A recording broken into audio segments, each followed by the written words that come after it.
Hi guys, welcome to Shuthos kitchen Dubai.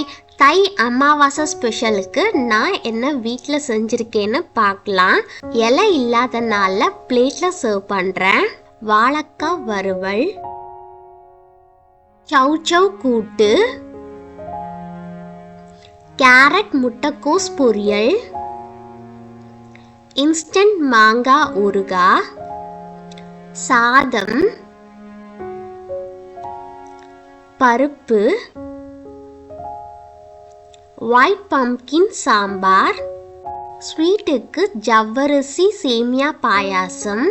எல்லாமே சூப்பராக ready ஆயிருச்சு. ஹஸ்பண்ட் ஆஃபீஸ்லேருந்து வந்ததுக்கப்புறம் பூஜை பண்ணிட்டு சாப்பிட்டோம். ரொம்ப சூப்பராக நல்லா டேஸ்டாக இருந்துச்சு. நம்ம இந்த மாதிரி சாமிக்குன்னு செய்யும்போது உப்பு காரம்லாம் டேஸ்டியை பார்க்காம தான் செய்வோம். இந்த மாதிரி செஞ்சு சாப்பிடும்போது எல்லாமே பர்ஃபெக்டாக சூப்பராக இருக்குது. சேமியா பாயாசம் எனக்கு இந்த மாதிரி நல்லா கெட்டியாக இருந்தால் தான் பிடிக்கும். சாப்பிட்றதுக்கும் ரொம்ப நல்லா டேஸ்டாக இருக்கும். இந்த வீடியோ பிடிச்சிருந்துச்சு அப்படின்னா லைக், ஷேர் அண்ட் சப்ஸ்கிரைப் பண்ணிக்கோங்க. Bye guys, Ishq you all.